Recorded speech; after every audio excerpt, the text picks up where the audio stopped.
Vous connaîtrez la vérité, et la vérité vous affranchira, et si donc le Fils vous affranchit, vous serez réellement libre. Jean 8 versets 32, 36.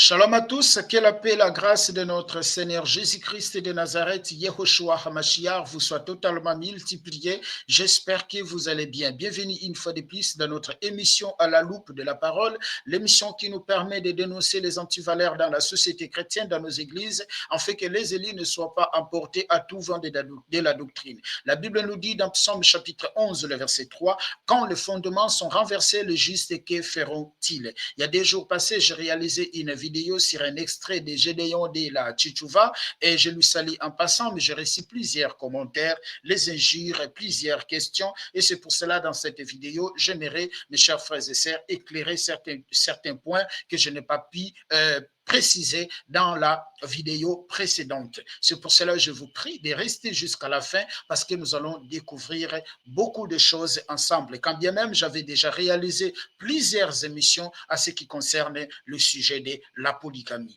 Mais je nous laisse d'abord écouter son message. Après, nous allons y revenir parce qu'il y a beaucoup de gens qui m'ont dit non, tu es à côté de la plaque, tu n'as pas compris de ce que Gédéon voulait dire. Je me laisse écouter son message. Je peux même lire ici dans Genèse chapitre 2, je vais prendre le verset 21 jusqu'au verset 25. Je peux le projeter ici. Oh, nous allons avancer un peu. Genèse, je vais prendre Genèse chapitre 2, le verset 21 jusqu'au verset 25. Je ne vais pas vraiment trop rester ici parce que j'avais déjà réalisé, comme je dis, plusieurs vidéos. Il y a 7 vidéos de 1 heure où j'expliquais l'origine de la polygamie dans l'Ancienne Alliance et tout. J'expliquais beaucoup de choses. Mais je vais prendre quelques minutes, quelques dizaines de minutes pour expliquer certaines choses et nous allons passer. Alors l'Éternel Dieu fit tomber un profond sommeil sur l'homme qui s'endormit et prit une de ses côtes et réforma la chair à sa place. L'Éternel Dieu forma une femme de la côte qu'il avait prise de l'homme. Et il l'amena vers l'homme. Et l'homme dit, voici cette fois celle qui est os de mes os et la chair de ma chair. On l'appellera femme parce qu'elle a été prise de l'homme. C'est pourquoi l'homme quittera son père et sa mère et s'attachera à sa femme et ils deviendront une seule chair. L'homme et sa femme étaient tous dénis et ils n'avaient point honte. Au commencement, Dieu n'avait pas créé des Èves pour Adam. Dieu avait créé une Ève pour Adam. Maintenant, quand est-ce que la polygamie a commencé d'être pratiquée? La polygamie, mes chers frères et sœurs, a commencé d'être pratiquée après la chute de l'homme. Parce que l'homme tombe dans Genèse chapitre 3. Quand il tombe dans Genèse chapitre 3, l'homme est chassé du jardin d'Éden. C'est après la chute de l'homme que la polygamie a commencé d'être pratiquée. C'est là où, mes chers frères et sœurs, on peut bien dire que la polygamie tire sa source dans le péché. Je vais prendre avec vous Genèse chapitre 4. Genèse chapitre 4, on va prendre Genèse chapitre 4. Dans Genèse chapitre 4, on va prendre les versets 16 jusqu'au verset 19e. Écoutez ce que la Bible dit. Les versets 16 jusqu'au verset 19e. Parce que c'est important est-ce que je suis dans Genèse 4? Non, je suis toujours dans Genèse 3. Je dois être dans Genèse 4. Je suis maintenant dans Genèse 4. On va prendre, juste pour rebondir rapidement, je ne vais pas rester longtemps parce que ce sont des choses que j'avais déjà expliquées. Puis Caïn, s'éloignant de la face de l'Éternel et habitant dans la terre de Nod et l'Orient d'Éden, Caïn connut sa femme. Elle conçut et enfantant Enoch, et il bâtit ensuite une ville, et il donna à cette ville le nom de son fils Enoch. Enoch engendra Irad, Irad engendra Meshaël, et Meshaël engendra Betchaël, et Betchaël engendra les mecs prit des femmes. Le nom de l'une était Ada et le nom de l'autre Chila. Donc, mes chers frères et sœurs, la polygamie, le premier polygame fut de la descendante de Caïn. Le premier polygame, la première personne dans la création qui a pris des femmes, il est des descendants de Caïn. La polygamie, c'est pour cela que je nous ai dit, la polygamie est née dans le péché. La polygamie est née dans les péchés. C'est après la chute de l'homme qu'on voit un homme qui s'appelle Lémec, qui vient de Caïn, qui a pris des femmes. Mais maintenant, il y a eu aussi dans la Bible plusieurs personnes importantes, plusieurs figures importantes, le cas d'Abraham, le cas de Jacob, le cas d'Abraham, le cas de Jacob, je dirais bien même, le cas de Salomon, je dirais le cas de David. Il y a plusieurs figures dans l'Ancien Testament qui ont eu, mes chers frères et sœurs, des femmes qui ont eu plusieurs femmes. Est-ce que Dieu était contre de ça? Je dirais non. Dans l'Ancien Testament, Dieu n'était pas contre. Dieu n'était pas contre. Dieu n'avait pas condamné la polygamie dans l'Ancien Testament, mes chers frères et sœurs. Dans l'Ancien Testament, ces pratiques-là étaient toujours. Pourquoi? Lorsque vous lisez Romains chapitre 5, le verset 12 jusqu'au verset 11e, jusqu'au verset 18e, on nous explique que depuis Adam jusqu'à Moïse, les péchés étaient encore dans le monde, mais ces péchés ont été ôtés quand le Seigneur Jésus-Christ vient. Je ne vais pas lire parce que ce sont des choses que j'ai déjà parlé. Si on lit ici, on va faire 1 heure, 2 heures du temps avec cette vidéo. Allez sur la playlist, j'ai expliqué pas mal de choses. On a librement des versets bibliques, j'ai expliqué pas mal de choses. Dans l'Ancien Testament, mes chers frères et sœurs, la polygamie, c'était normal. Dieu même n'était pas contre la polygamie. Dans l'Ancien Testament, je dis, dans l'Ancien Testament.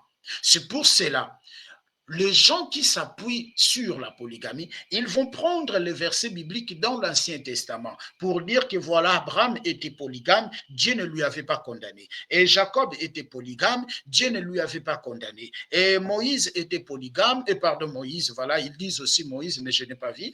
Voilà, Salomon était polygame, Dieu ne lui avait pas condamné. David était polygame, Dieu ne lui avait pas condamné. Ils vont prendre les versets de l'Ancien Testament, sans le savoir que tous ces gens-là de l'Ancien Testament, ils étaient tous sous l'âge du péché et de la mort. Lisez à la maison Romains chapitre 5, le verset 12 jusqu'au verset 21, vous allez les trouver. Lisez Romains chapitre 8, le verset 1 jusqu'au verset 2. Tous ces gens-là de l'Ancien Testament, ils étaient sous l'âge du péché et de la mort. Mais les gens vont prendre les exemples de David, vont prendre les exemples d'Abraham. Pourquoi? Parce qu'Abraham avait 2 femmes, avait 3 femmes, et voilà, Dieu ne lui avait pas condamné. Et David aussi avait pris des femmes, de plusieurs femmes. Salomon aussi avait pris plusieurs femmes, et Dieu ne lui avait pas condamné. Mais ce qui m'étonne, mes chers frères et sœurs, et les gens prennent seulement ce parti de la polygamie. Mais pourquoi, mes chers frères et sœurs, vous ne prenez pas aussi d'autres choses? Parce que David construisait aussi des autels. David construisait des autels. Abraham a construit des autels de pierre. Il mettait les sacrifices. Pourquoi vous ne les faites pas? Pourquoi vous ne le faites pas? Vous allez me répondre, parce que nous ne sommes plus dans ce temps-là, nous ne sommes plus dans cette alliance-là. Mais pourquoi vous prenez seulement la polygamie? Pourquoi vous prenez seulement la polygamie? Pourquoi aussi de ne pas construire les hôtels comme Abraham a construit des hôtels? Pourquoi aussi, mes chers frères et sœurs, de ne pas faire des choses qu'ils ont fait? David, par exemple, il a pris la femme de son soldat, il a tué son soldat pour rester avec la femme de son soldat. Pourquoi ne le faites-vous pas aussi? Pourquoi ne le faites-vous pas aussi? Vous avez seulement accroché sur la polygamie. Vous avez seulement accroché sur la polygamie. Tout ça, vous prenez des versets David, Moïse et tout ça, pour, mes chers frères et sœurs, satisfaire vos désirs, voilà, je dirais même vos impulsions sexuelles. Excusez-moi du terme. Parce que vous prenez l'exemple David, vous prenez l'exemple Moïse, vous prenez l'exemple Jacob, vous prenez... Mais pourquoi vous ne faites pas tout ce que Jacob a fait? Est-ce que vous faites tout ce que Jacob a fait? Non, vous ne le faites pas. Vous ne faites pas tout ce que Jacob a fait. Il y a un frère aussi qui m'a dit, mais voilà, si tu ajoutes la deuxième femme, il faut, voilà, il ne faut pas faire la différence, il faut prendre les deux de la main. Oui, mes chers frères et sœurs, ça là, c'est dans Deutéronome, c'est dans Exode chapitre 21, le verset 10. Tout ça, c'est la loi. Tout ça, c'est la loi. Tout ça, c'est la loi mosaïque. Sommes-nous dans la loi de Moïse ou sommes-nous dans l'alliance de Christ? Sommes-nous dans la loi mosaïque ou sommes-nous dans l'alliance de Christ? Montre-moi dans l'alliance de Jésus quelqu'un qui a eu des femmes.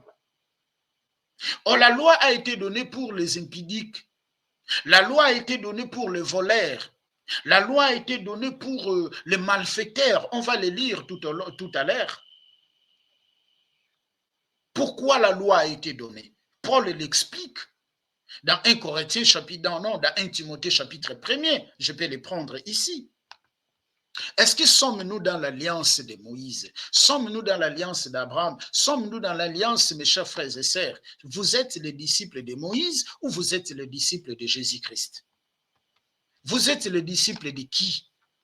Parce que les disciples de Jésus, un disciple de Jésus, c'est celui qui pratique la loi de son maître. C'est celui qui pratique l'enseignement de son maître. On va lire ici 1 Timothée, chapitre 1er. On peut commencer à partir de son verset D. Non, mais je peux commencer. Je peux commencer même à partir. Je commence même à partir de son verset 5 et nous allons descendre ici. Nous allons descendre. Écoutez ce que la Bible dit. Paul explique à qui la loi a été donnée. La but du commandement, c'est une charité venant d'un cœur pur, d'une bonne conscience et d'une foi sincère. Quelques-uns s'étant détournés de ces choses se sont égarés dans la vaine discours. Et dans des vaines discours. Ils veulent être docteurs de la loi et ils ne comprennent ni ce qu'ils disent et ni ce qu'ils affirment. Nous ignorons pas que la loi est bonne, ok?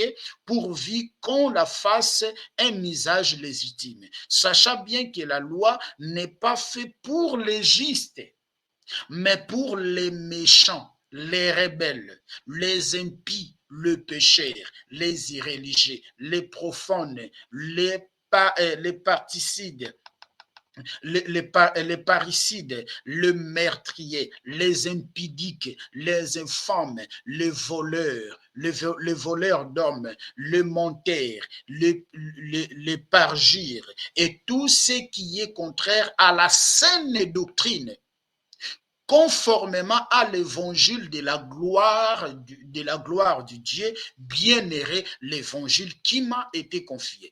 Il dit que tout ce que la loi pratique, tout ce que la loi fait est au contraire à la saine doctrine.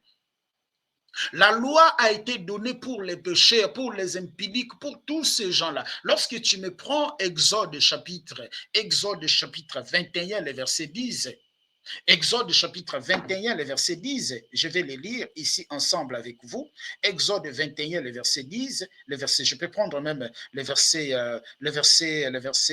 10 à 11. La Bible dit, s'il prend une autre femme, ça c'est Exode, s'il prend une autre femme et il ne retranche rien pour la première à la nourriture, aux vêtements et au droit conjugal. Ça c'est la loi. Or, la loi a été donnée pour les impudiques, pour les rebelles, pour les méchants. Raison par laquelle Jésus a dit dans Matthieu chapitre 5, c'est pour la dureté de votre cœur. C'est pour la dureté de vos cœurs que Dieu a donné la loi à Moïse de faire la lettre de divorce. C'est pour la dureté de votre cœur. Et toutes ces choses-là, ce sont au contraire à la saine doctrine. Il y a les jours qui viennent, je crois, à la fin de ce mois, je parlerai sur les différentes sortes de doctrines bibliques.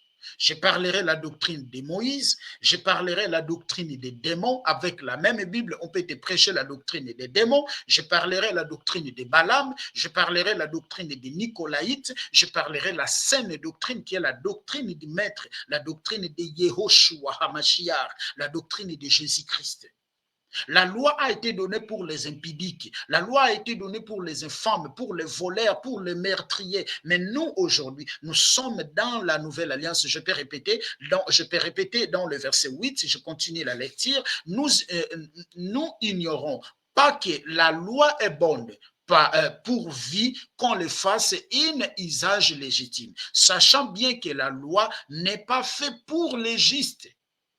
La loi n'est pas faite pour les justes, mais pour les méchants et les rebelles, les impies, les pécheurs, les irréligieux, les profanes, les particides, les meurtriers, les impudiques, les infâmes, les voleurs d'hommes, les menteurs, les parjures et tout ce qui est contraire à la saine doctrine. C'est pour cela, celui qui veut pratiquer la loi, il est appelé à pratiquer toute la loi. Il ne faut pas prendre seulement la polygamie et vous laisser Moïse, voilà, et prendre seulement la partie de la polygamie. Pourquoi? Parce que ça vous arrange et les restes des choses vous laissez. C'est pour cela que vous payez la dîme, mais vous prenez seulement la polygamie et la dîme, mais vous laissez les restes des choses. Ils donnaient des sacrifices pour l'expiation de leurs péchés. Et pourquoi vous ne les faites pas? Ils construisaient les autels et mettre les sacrifices là-dessus. Pourquoi vous ne les faites pas? David a tué son soldat pour rester avec sa femme. Pourquoi vous ne les faites pas? Abraham avait construit des autels, plusieurs autels pour Dieu. Pourquoi vous ne le faites pas? Pourquoi? Parce que ça ne vous arrange pas. Comme c'est la polygamie qui vous arrange, et voilà, vous êtes là. Mais écoutez, la loi a été donnée pour les irréligieux, pour les impies, pour les pécheurs, pour les profanes, pour les particides, pour les voleurs, pour les infâmes, pour les impudiques, pour le menteur. Et ce sont des choses qui sont au contraire à la saine doctrine. Conformément, Paul dit, conformément à l'évangile de la gloire de Dieu, bien-aimé évangile qui m'a été donné, mes chers frères et sœurs.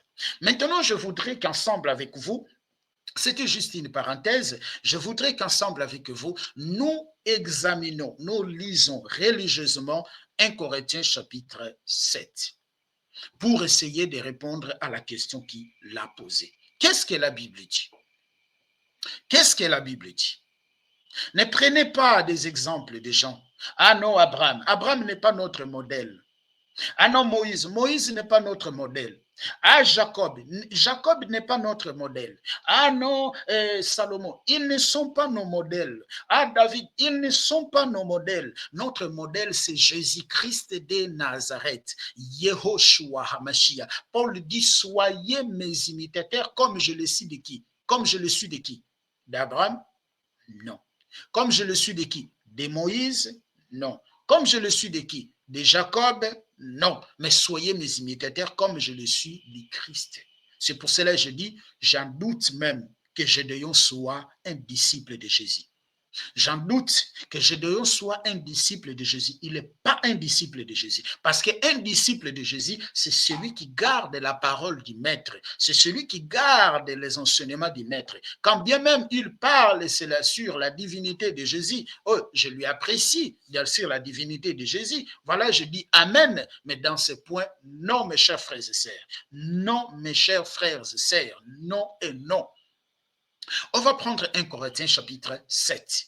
Nous allons lire 1 Corinthiens chapitre 7 ensemble, mes chers frères et sœurs, dans le Seigneur. Écoutez, celui qui veut comprendre plusieurs points, allez dans ma chaîne même, allez sur la playlist, Vous trouverez une playlist que j'ai écrite. Je peux nous donner ici, excusez-moi. Je nous donne cette playlist. Vous allez trouver là-bas. J'ai écrit la vérité sur la polygamie, virgule, religieux, dot et civil.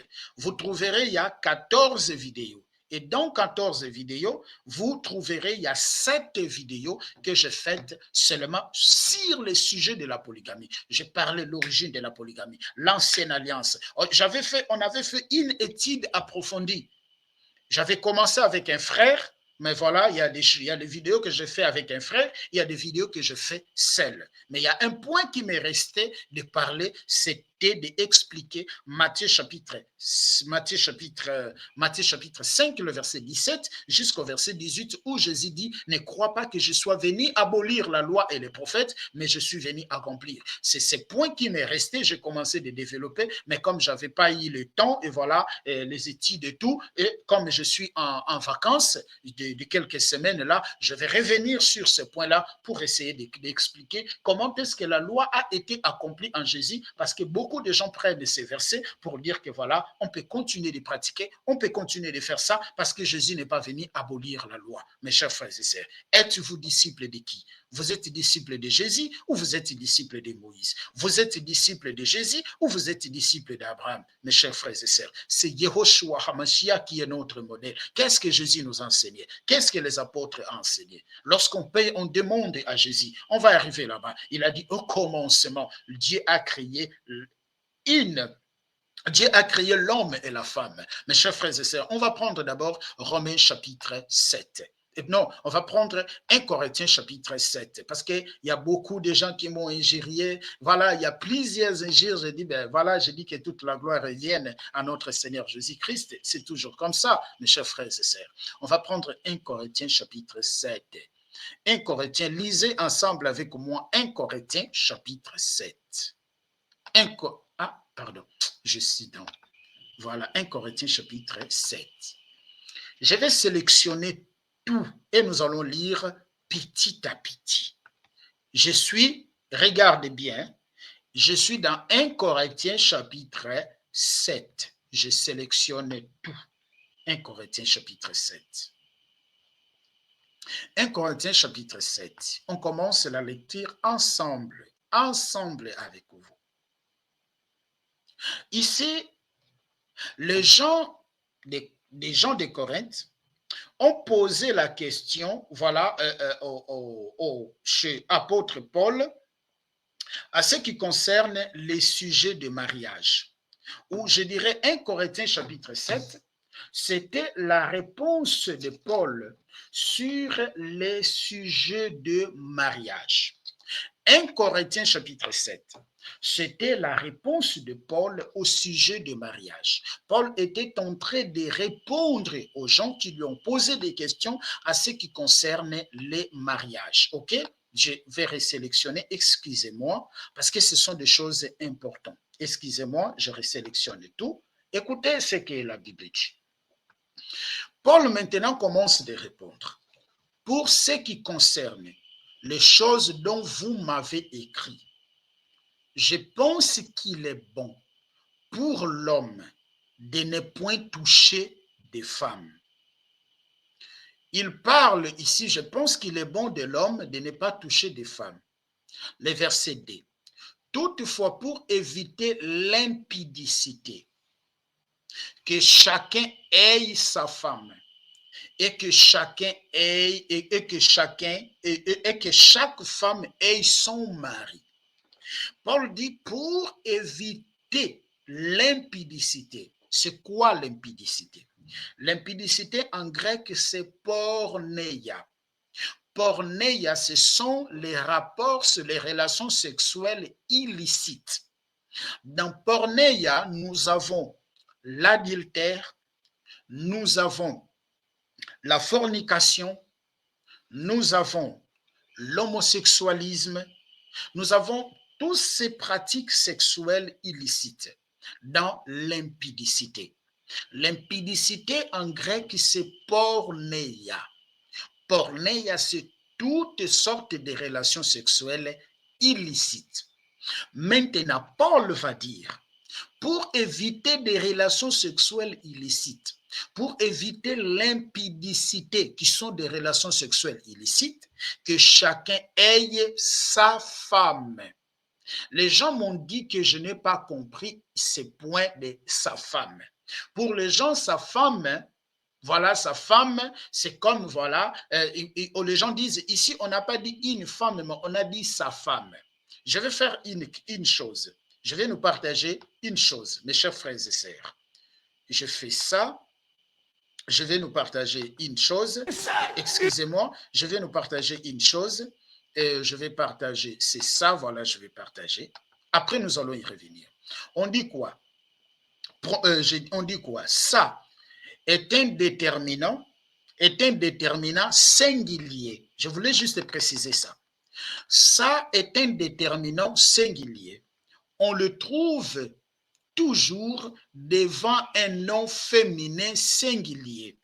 Il peut toujours être remplacé par un autre déterminant féminin, ma, ta, in, la, etc. Ça est un pronom qui sert à désigner une chose. J'espère que vous avez vu ça.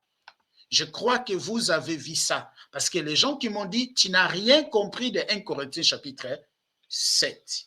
Paul parle pour éviter l'impudicité que chacun ait sa femme. Sa femme-là ne signifie pas deux, ne signifie une seule femme. C'est pour cela que je nous ai ramenés ici pour que vous voyez que ce n'est pas moi, mes chers frères et sœurs, mais peut-être c'est vous qui n'ont pas compris. Je retourne maintenant dans 1 Corinthiens chapitre. Je retourne dans 1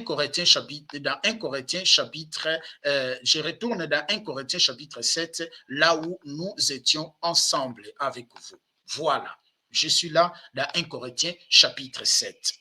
On dit toutefois, pour éviter l'impudicité, je nous expliquais l'impudicité, que chacun ait sa femme, ou on peut aussi dire que chacun ait une femme, parce que c'est la même chose, je nous ai expliqué. Et que chaque femme ait son mari.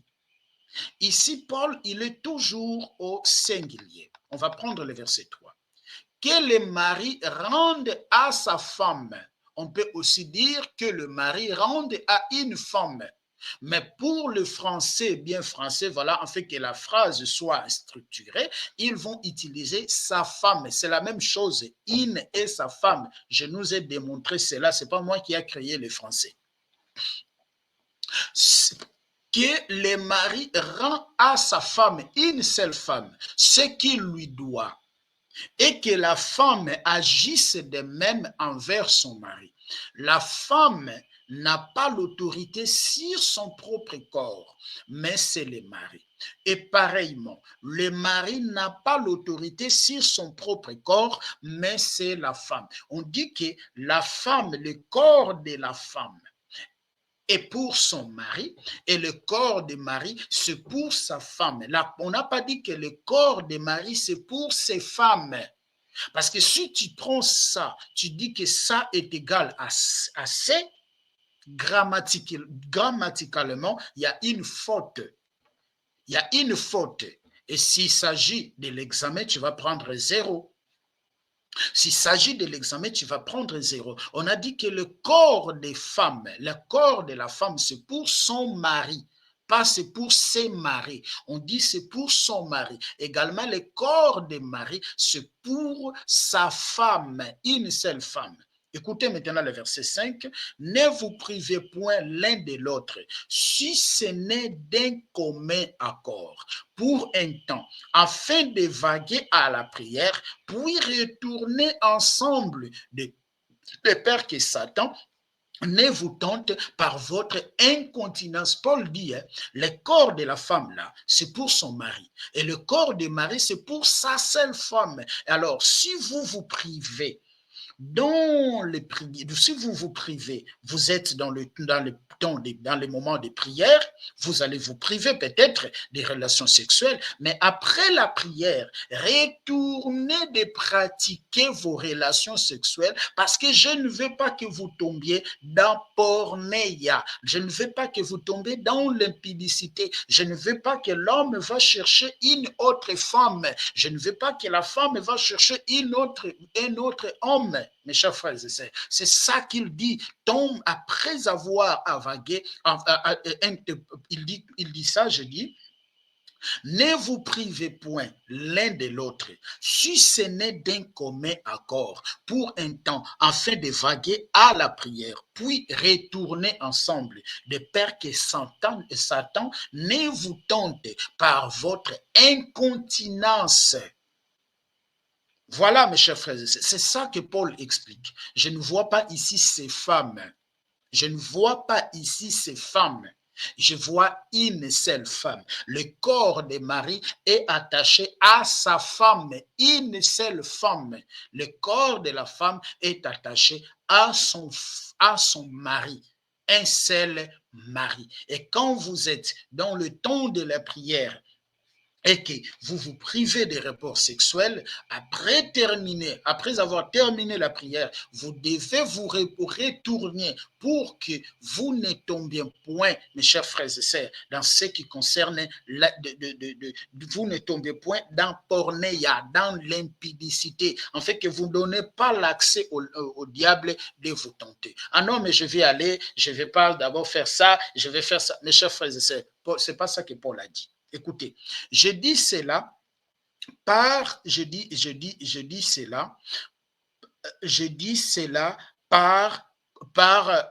condescendance, je ne fais pas un ordre. Écoutez, je voudrais que tous les hommes fissent comme moi, mais chacun tient de Dieu un don particulier, l'un d'une manière et l'autre d'une autre. On continue, on descend. On prend maintenant le verset 8. À ceux qui sont, à ceux qui ne sont pas mariés aux veuves, je dis qu'il leur est bon de rester comme moi. OK? Mais s'il manque, ici il parle maintenant au pluriel, mais s'il manque de continence, qu'il se marie, ici en pluriel, qu'il se marie, car il faut mieux se marier que de brûler. Donc ici, il parle au pluriel des gens qui veulent se marier, qui peuvent se marier. Mais les gens qui veulent rester comme lui, qui peuvent rester comme lui-même. Au commencement, au verset premier, là au début, il parle d'un seul homme et d'une seule femme, mes chers frères et sœurs. Vous parlez bien français plus que moi. Vous avez étudié plus que moi. Moi, j'ai reçu seulement la grâce, mon cher, mes frères et sœurs, mes chers frères et sœurs. Vous parlez bien français que moi. Vous parlez bien français que moi. Vous avez étudié plus que moi. Moi, je suis comme Pierre. Moi, je suis comme Pierre qui a été ramassé. Moi, je suis comme Pierre, mes chers frères et sœurs. Jésus m'a ramassé là-bas, voilà, et voilà. Mais vous, vous êtes plus sage que moi, vous êtes plus intellectuel que moi, vous avez étudié plus que moi, vous connaissez plus que moi, mais ce que je lis, c'est que je comprends ce que je lis. C'est pour cela que je projette la Bible. Dites-moi au contraire de ce que je suis en train de lire. Dites-moi au contraire de ce que je suis en train ici de lire. Est-ce que c'est comme ça ou c'est pas comme ça? À ceux qui sont mariés, parce que vous m'avez dit, tu n'es pas sage, voilà, tu n'es pas sage, tu n'as pas étudié et tout. Voilà, c'est ça. Merci, je dis merci, que le Seigneur soit loué. Le verset 10. À ceux qui sont mariés, j'ordonne, non pas moi, mais le Seigneur, que la femme ne se sépare point de son mari. Si elle est séparée, qu'elle demeure sans se marier ou qu'elle se réconcilie avec son mari, et que le mari ne répudie point sa femme. Après, nous allons prendre Matthieu chapitre 19. Là-bas aussi, il y a tant de choses que nous allons comprendre. Il dit, il donne l'ordre. Il dit que la femme ne se sépare pas de son mari. Et son mari également ne se sépare pas de sa femme. Et si la femme se sépare de son mari, va marier une autre femme, il dit, et s'il se sépare, qu'elle demeure sans se marier. Donc, si elle se sépare, la femme, elle doit demeurer sans se marier, ou qu'elle se réconcilie avec son mari, ou que le mari ne répudie point sa femme. Ici, on est d'accord. Le verset 12. Aux autres, ce n'est pas le Seigneur, c'est moi qui dis. Si un frère a une femme non croyante, et qu'elle constate à habiter avec lui, qu'il ne la répudie point. Et si une femme a un mari non croyante et qu'il constate à habiter avec elle, qu'elle ne le répudie point son mari. Car le mari non croyant est sanctifié par la femme, et la femme non croyante est sanctifiée par les frères. Autrement, vos enfants seront impies, tandis que maintenant ils sont saints. On va prendre maintenant le verset 15.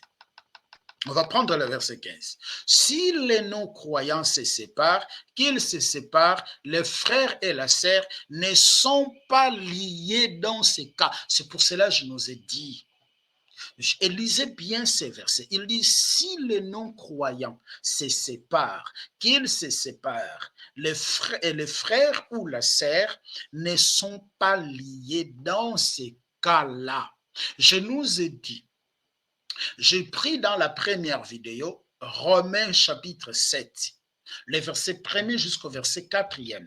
Je nous ai expliqué que ce soit la femme, que ce soit l'homme, ils se sont liés les deux dans la même loi. Paul l'explique ici, mes chers frères et sœurs. Nous ne sommes pas plus éloquents que Paul. Nous ne sommes pas plus éloquents que la Bible. La femme est liée, il a dit ça. La femme est liée avec la loi de son mari. Le mari aussi est lié. Pourquoi? Parce qu'il partage le corps de la femme, c'est pour son mari, et le corps du mari, c'est pour sa femme. Mais si la femme meurt, l'homme peut se marier parce qu'il n'est plus lié à la loi de sa femme.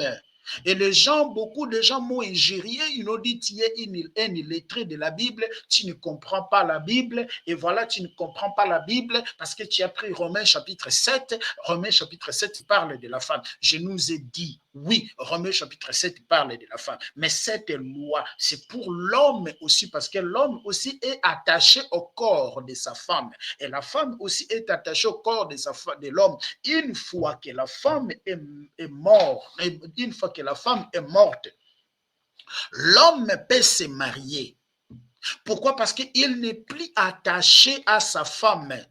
Mais aussi longtemps que les deux sont vivantes, ils se sont attachés, ils se sont liés. L'homme ne peut plus aller chercher une autre femme. Si l'homme va chercher une autre femme, il est impudique. Il est impudique. C'est pour cela les impudiques se réfugient toujours dans la loi. Les impudiques vont toujours prendre la loi de Moïse. Regardez dans Exode, regardez dans Genèse, regardez Genèse 25, le verset 1 jusqu'à 6. Abraham avait des concubines impudiques. Regardez Moïse même dans Exode chapitre 20, le verset 10 jusqu'au verset 21. Dieu n'a pas condamné impudique. Les impudiques restent se cacher dans la loi de Moïse. Mais les justes qui ont la saine doctrine, ils ne se cachent pas dans la loi de Moïse. Ils restent dans la saine doctrine. Ils restent dans l'évangile de Yehoshua. Ils restent sur ce que le maître a dit. Qu'est-ce que le maître a dit? Qu'est-ce que le maître enseignait? Qu'est-ce que les apôtres ont enseigné? La femme et l'homme, ils sont liés les deux. Mais une fois que l'autre est parti, L'autre est parti. L'homme peut se remarier. L'homme peut se remarier parce qu'il n'est plus lié à la loi de sa femme. La femme est morte.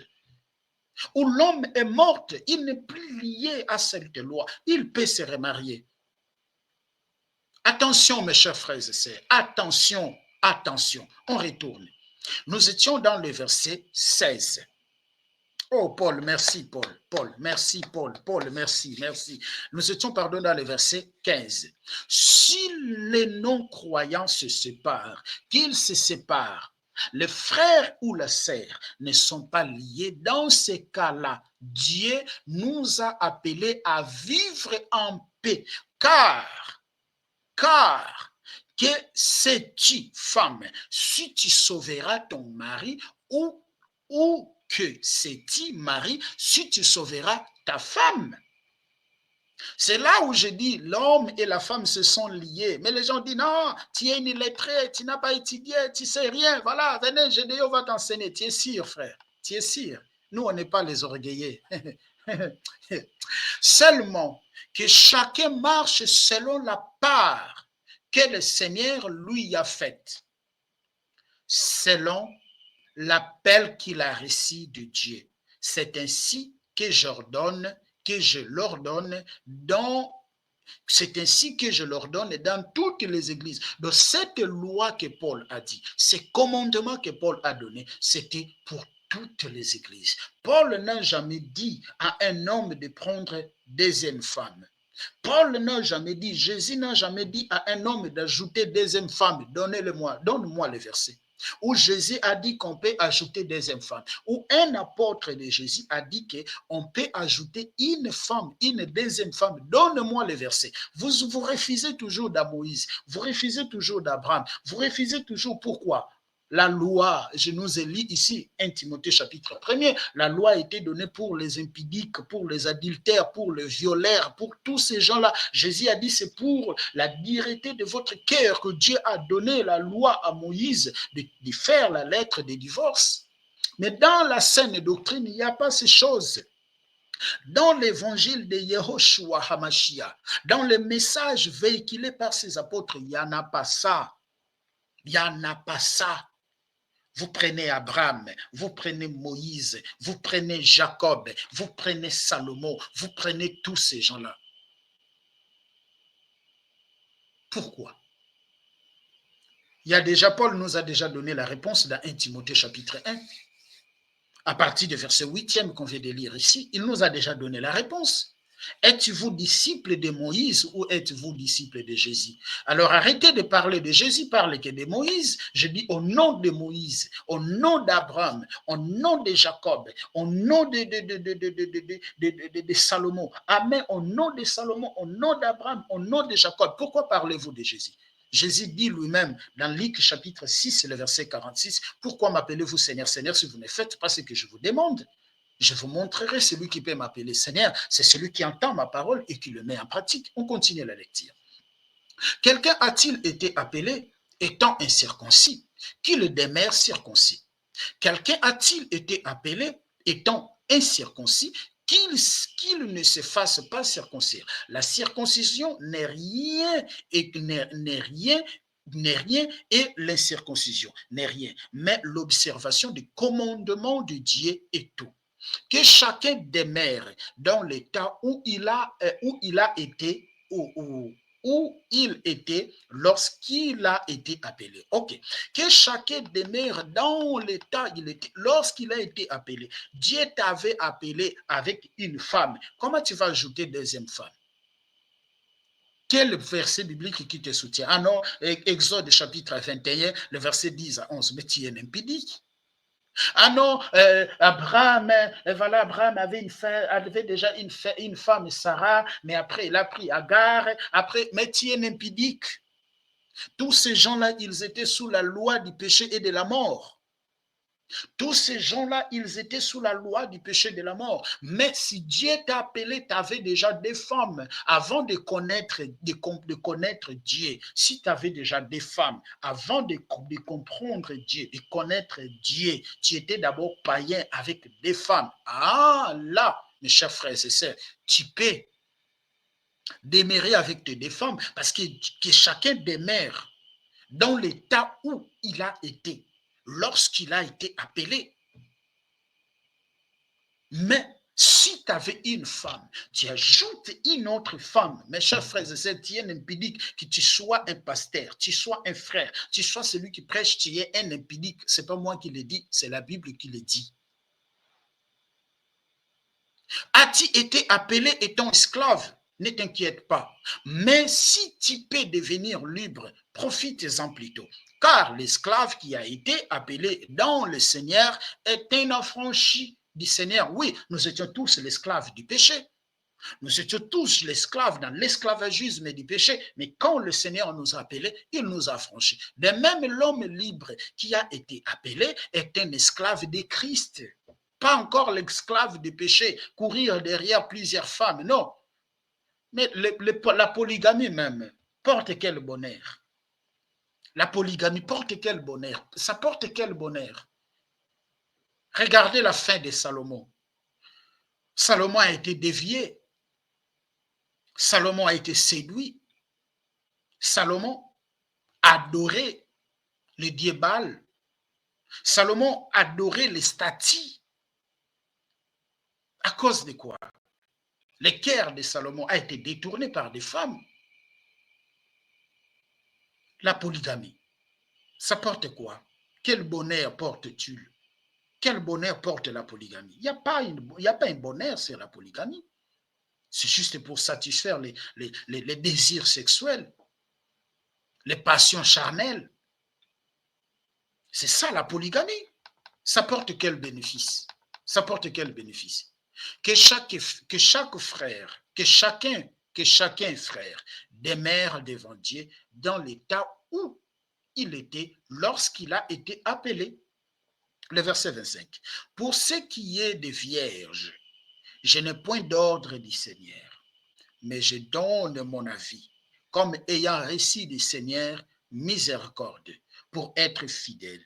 Voici donc ce que j'estime bon, à cause des temps difficiles qui s'approchent et qui est bon à un homme d'être ainsi. Est-il lié à une femme? C'est pour cela que je dis, l'homme est lié à sa femme. L'homme, ce n'est pas seulement la femme qui est liée à son mari. Lisez bien les Écritures. Ce n'est pas seulement la femme qui est liée à son mari. L'homme aussi est lié à sa femme. Mais une fois la femme est morte, l'homme peut se remarier.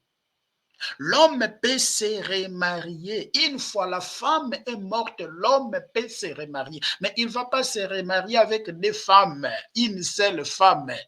Une seule femme. L'homme est lié, mais il est lié aussi longtemps que la femme est vivante. La femme aussi est liée vice-versa aussi longtemps que son mari est vivant. Mais quand le mari meurt, la femme est libre. Elle est libre de faire son choix. Quand aussi la femme meurt, la femme est morte, l'homme aussi est libre de faire son choix. Est-il lié à une femme? Ne cherche pas à rompre ces liens. N'est-il pas lié à une femme?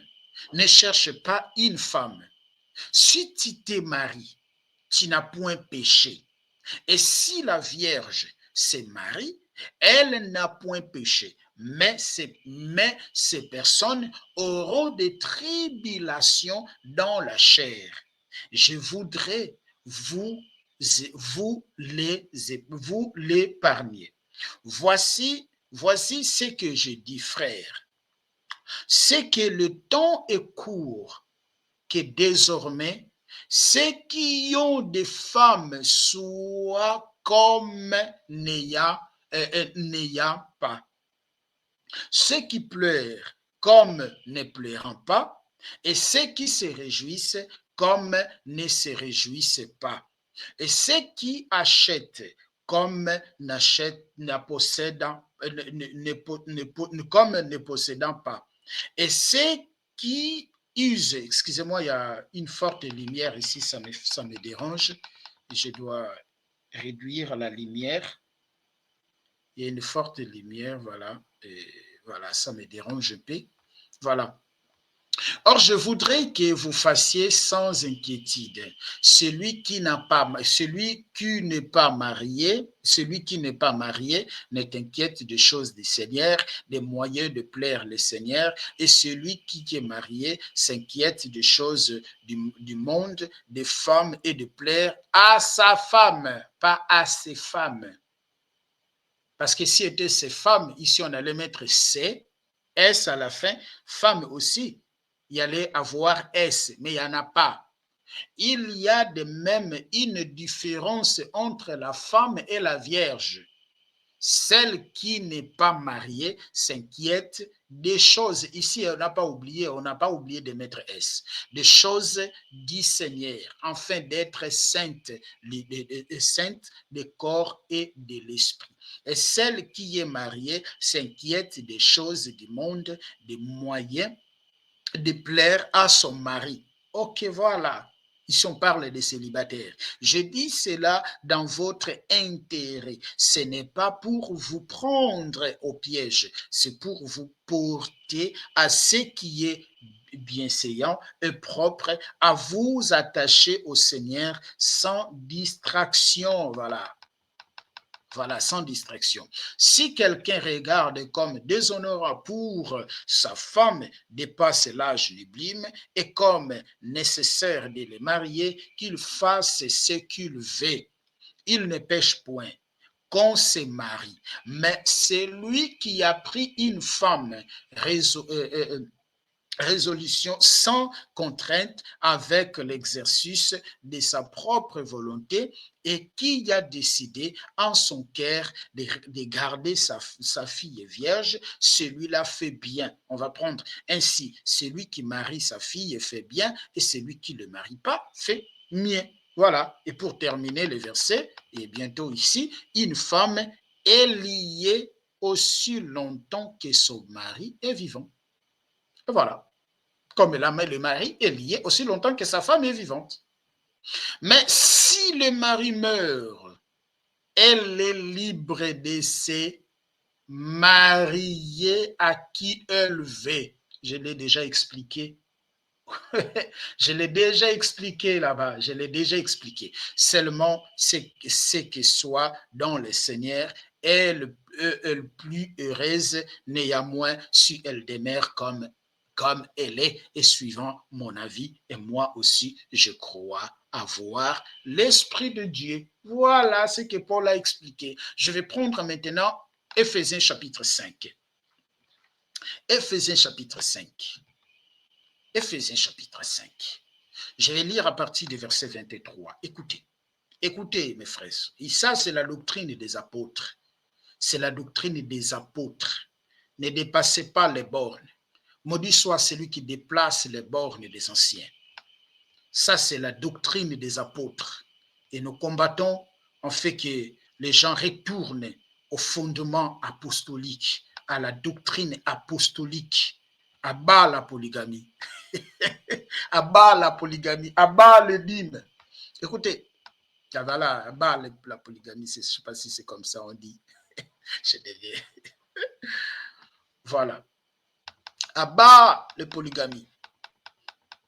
À bas la polygamie. Voilà. Éphésiens chapitre 5, le verset 22. Écoutez. Femmes, soyez soumises à vos maris. Ici, il parle des femmes en général. Comme au Seigneur, car les maris est le chef de la femme, une femme. Maintenant, comme Christ est le chef de l'Église, qui est son corps et dont il est le sauveur. Or, de même que l'Église est soumise à Christ, les femmes au pluriel aussi doivent être à leur mari. La Bible n'a pas commis de faute orthographe. Là où il faut mettre pluriel, ils ont mis pluriel. Là où il faut mettre singulier, ils ont mis singulier. En toutes choses, Marie, aimez vos femmes comme Christ a aimé l'Église et s'est livré lui-même pour elle, afin de la sanctifier par la parole après l'avoir purifiée par le baptême d'eau, afin de faire paraître devant lui cette Église glorieuse sans tache, ni ride, ni ride, ni rien semblable, mais sainte. OK? Mais sainte et irrépréhensible. C'est ainsi que les maris doivent aimer leurs femmes comme leur propre corps. Celui qui aime sa femme, il retourne au singulier. Celui qui aime sa femme s'aime lui-même, car jamais personne n'a haï sa propre chair, mais il nourrit et en prend soin, comme Christ le fait pour l'Église, parce que nous sommes membres de son corps. C'est pourquoi l'homme quittera son père et sa mère et s'attachera à sa femme. Paul rejoint l'ordre de la création avant la chute. Paul rejoint l'ordre de la création avant sa chute.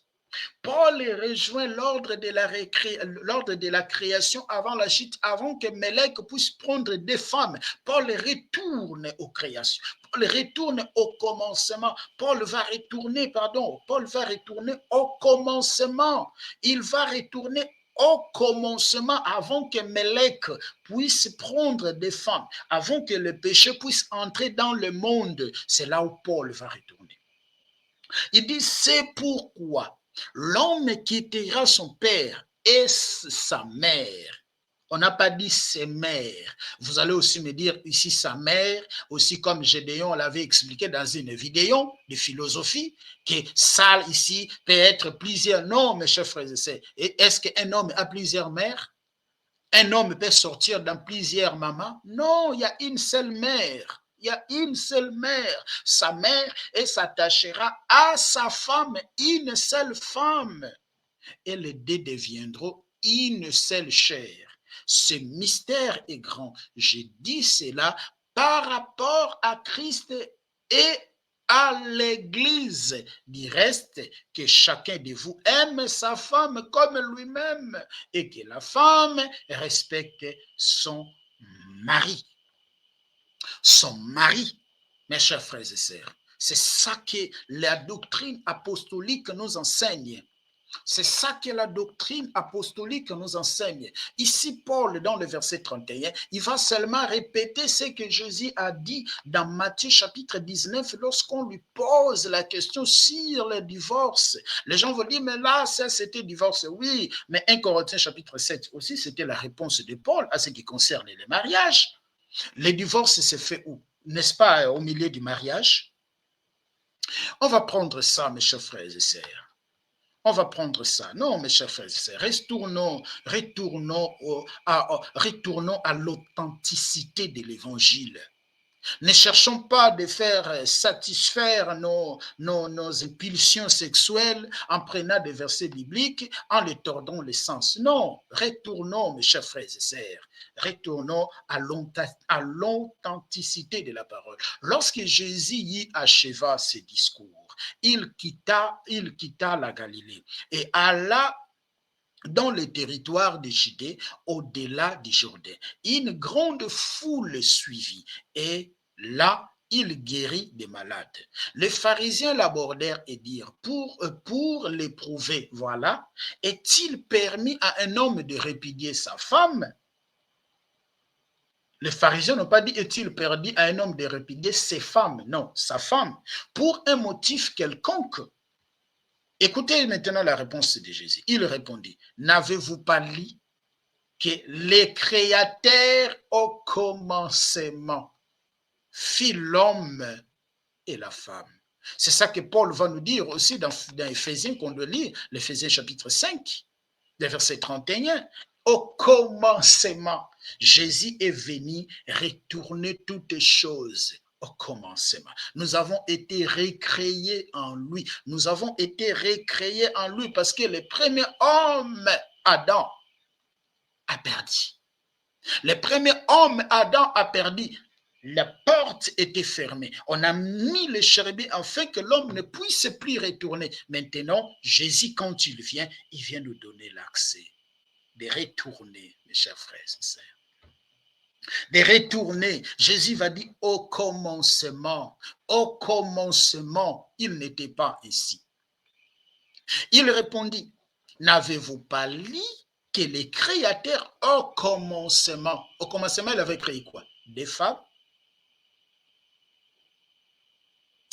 Au commencement, fit l'homme et la femme. Et qu'il dit, c'est pourquoi l'homme quittera son père et sa mère et s'attachera à sa femme, pas à ses femmes. Ça, c'est Jésus qui le parle. Et les deux deviendront une seule chair. Paul a répété seulement ce que le Seigneur Jésus-Christ a dit. Ainsi, ils ne sont plus deux, mais ils sont une seule chair. Que l'homme donc ne sépare pas ce que Dieu a joint. Pourquoi donc lui dire-t-il, Moïse a-t-il prescrit de donner à la femme une lettre de divorce et de la répudier? Il leur répondit, c'est à cause de la dureté de votre cœur que Moïse vous a permis de répudier vos femmes. Au commencement, il n'était pas ainsi. Mais moi, je vous dis, celui qui répudie sa femme, sauf pour l'infidélité, et qu'il épouse un autre, il commet l'adultère. Il commet l'adultère. Voilà, mes chers frères et sœurs. Voilà. Donne-moi maintenant un verset où Jésus a permis la polygamie. Donne-moi un verset où les apôtres ont permis la polygamie. Mes chers frères et sœurs, nous sommes les nations. Nous sommes les nations. Nous n'étions même pas comptés. Nous n'étions même pas comptés, nous avons eu la grâce. Nous avons eu la grâce d'être greffés en Christ. Romains chapitre 9, Romains chapitre 11. Nous avons eu la grâce, la loi, les promesses, les alliances, toutes ces choses-là étaient pour les enfants d'Israël. Nous sommes les nations. Nous sommes nés sur la croix. Nous sommes nés sur la croix. Nous sommes nés sur la croix. La loi de Moïse ne nous concerne pas. La loi mosaïque ne nous concerne pas. Ce qu'Abraham a fait ne nous concerne pas. Est-ce que nous allons rejeter la loi? Non. Paul explique le pourquoi. Paul explique dans Romains chapitre 15, le verset 4 jusqu'au verset 5e. Je peux lire ça ici. La loi est là, est faite juste pour aujourd'hui. La loi est devenue aujourd'hui comme notre rétroviseur. La loi est notre rétroviseur. C'est pas parce que tu vois, il est écrit, voilà dans Exode, et Dieu n'a pas condamné. Et toi, mes frères, arrêtez ça. Il y a plusieurs choses qui sont écrites dans Exode, là, vous les pratiquez. La femme qui a sa menstrue ne peut pas entrer dans les temples, mais vous, dans vos églises, les femmes viennent. Celui qui a fait l'adultère, il doit être lapidé. Est-ce que vous, on vous a lapidé? Arrêtez de jouer. Qu'est-ce que je dis? Je dis un verset. Quel verset là? J'ai perdu même le verset que je voulais dire là. Perdu même le verset que je voulais lire. C'est ça. Ah, je dis, merci Saint-Esprit. C'était Romains chapitre 5.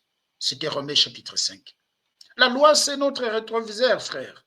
Les apôtres, ils avaient la loi, mais ils partaient dans la loi pour révéler Christ. Ils ne partaient pas dans la loi pour voir la polygamie. Ils partaient pas dans la loi pour dire aux gens, voilà, comment pratiquer la polygamie. Non. Écoutez.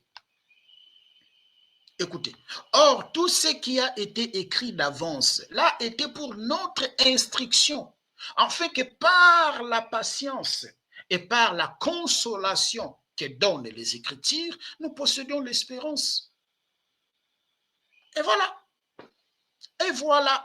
La loi, ce n'est pas pour aller chercher, ah non, comment vivre en polygame, comment ajouter une femme. Non, la loi ne sert pas à ça. Ne sert pas à ça la loi, mes chers frères et sœurs. La loi ne sert pas à ça. Je vais prendre Acte chapitre 28. Ça, c'est la chair. Ça, c'est la chair, frère. Ça, c'est la chair. Voilà. Est-ce que c'est ça, 28, où on dit que Paul allait dans la loi, dans la loi, dans les prophètes, dans les psaumes pour pouvoir enseigner le royaume des cieux. Est-ce que c'est ça? Attends. Paul demeura 2 ans entiers dans une maison qu'il avait louée et il recevait, voire prêchant le royaume de Dieu, enseignait le Seigneur Jésus-Christ en toute liberté, obstacle. J'ai oublié même les versets. J'ai oublié même les versets. Est-ce que c'était dans 23, 28? Est-ce que c'est 23, 28? Je ne sais pas, j'ai oublié les versets. J'ai oublié les versets. J'ai oublié les versets.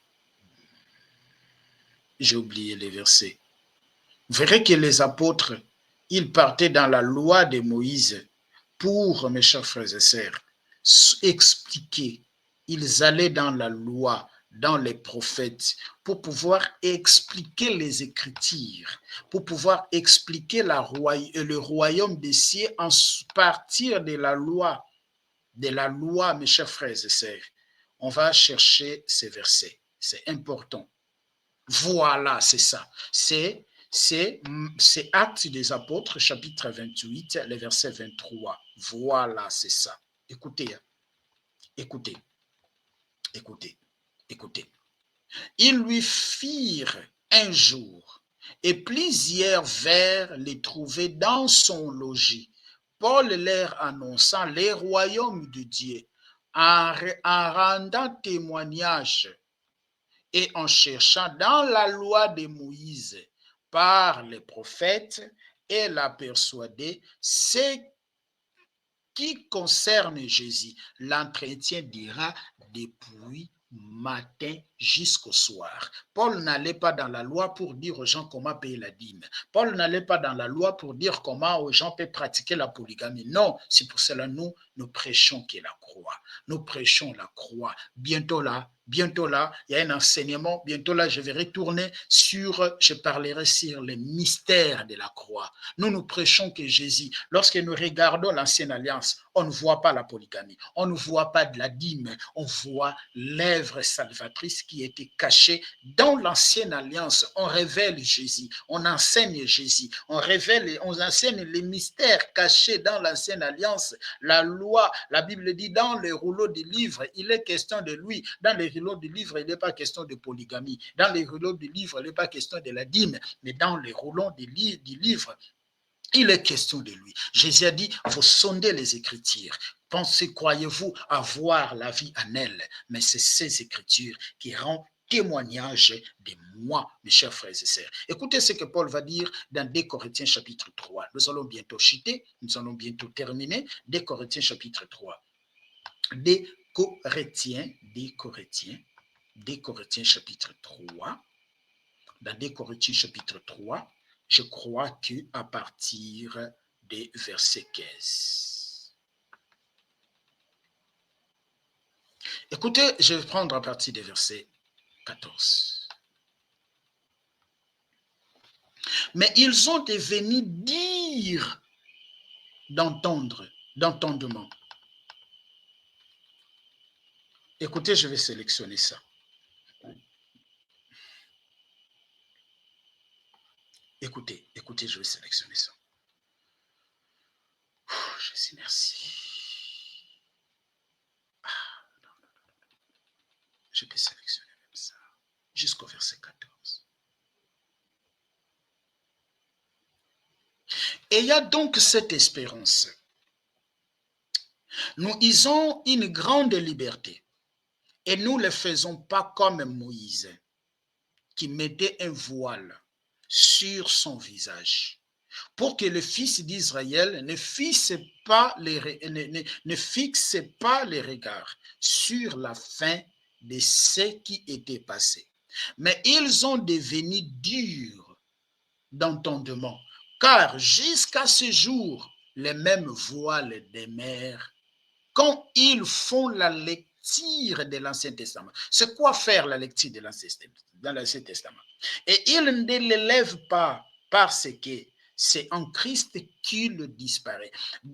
Paul donne l'exemple ici. Il dit, les enfants d'Israël sont devenus durs de l'entendement. Pourquoi? Parce qu'ils placent toute leur vie, toute leur expérience dans l'Ancien Testament. Non, Moïse a écrit, non, Abraham a fait, et Jacob a fait, et Daniel a fait, et Élisabeth a fait, et Marie a fait, et ils placent toute leur vie dans l'Ancien Testament. Ils prennent les versets bibliques dans l'Ancien Testament pour pouvoir, mes chers frères et sœurs, appuyer leur philosophie. La Bible dit, et ces gens-là, ils sont devenus dires d'entendement.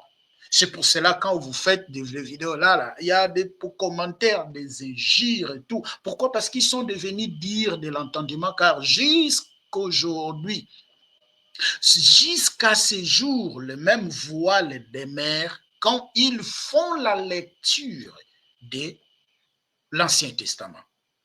Jésus a dit, les pharisiens sont assis sur la chaise de Moïse. Ah non, Exode 12. Mais ça, c'est la loi. Ah non, Abraham.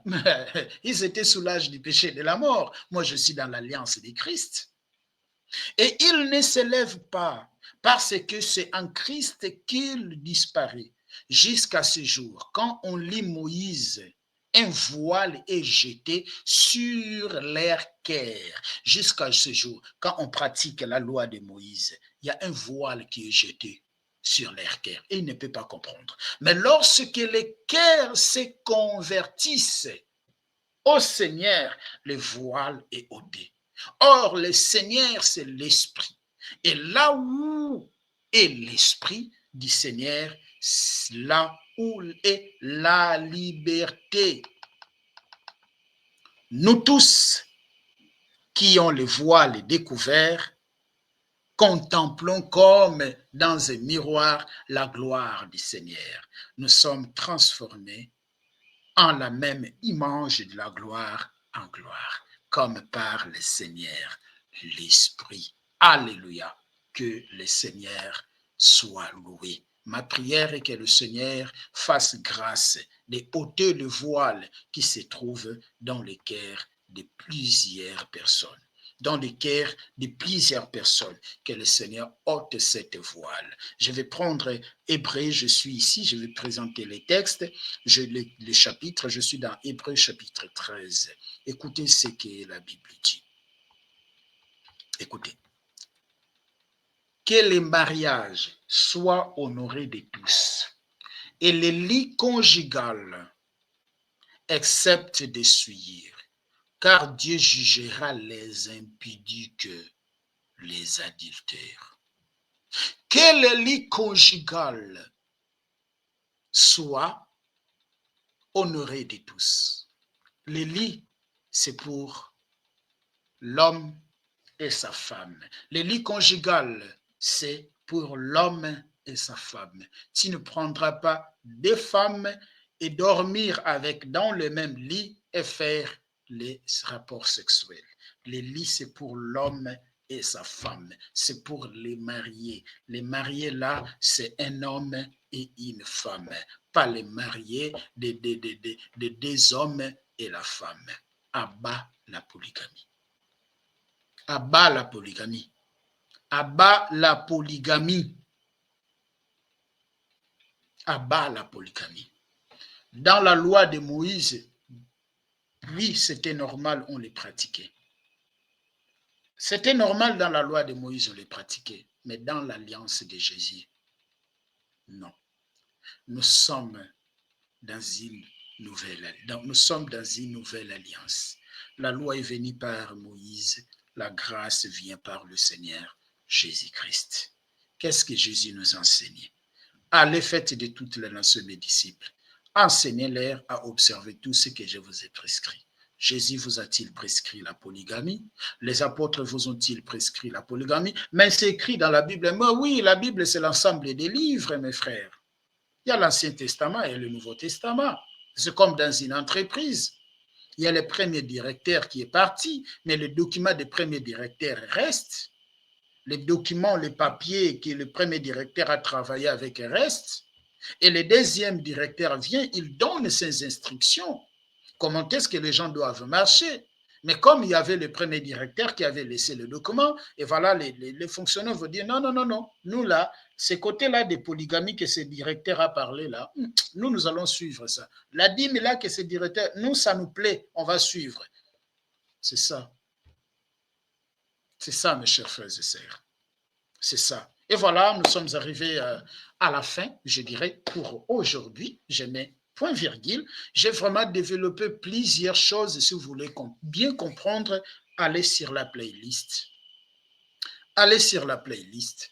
Vous trouverez, il y a vidéo, il y a direct, il y a playlist. Allez sur voilà, la chaîne YouTube. Vous trouverez la playlist. Je parlais la vérité sur la polygamie. Il y a la playlist vérité sur la polygamie, virgule, le mariage religieux, la dot, mariage civil. Entrez là-dedans. Vous trouverez, il y a plusieurs vidéos. J'ai parlé sur la polygamie. J'ai parlé sur l'histoire des goûters.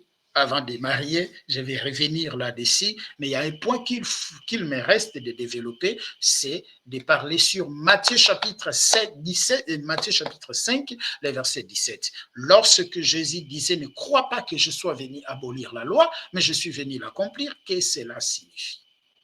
Et comment est-ce que la loi a été accomplie en Jésus-Christ? Nous prions.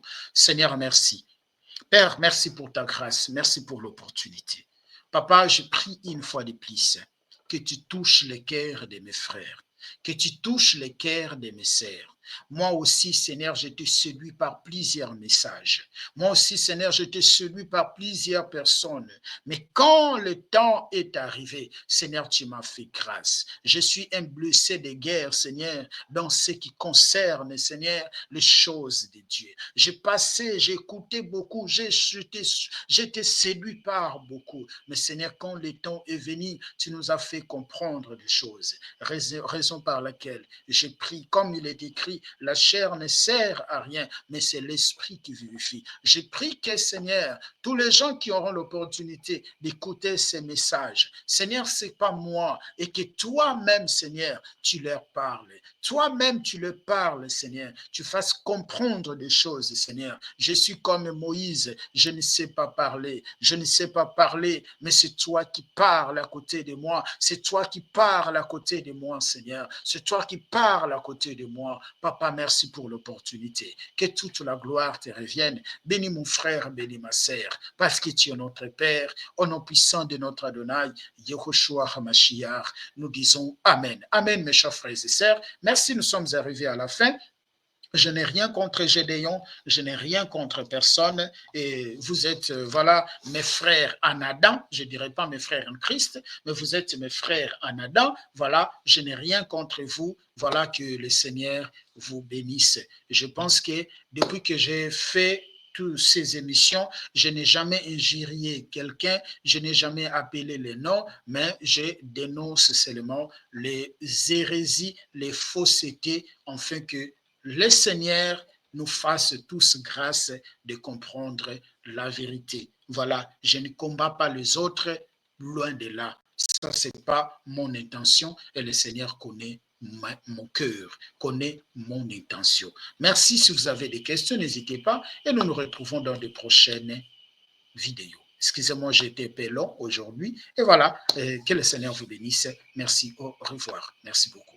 Likez la vidéo si elle vous plaît, et si vous êtes nouveau sur la chaîne, n'oubliez pas de vous abonner et d'activer la cloche de notification afin de ne rater aucune de nos vidéos.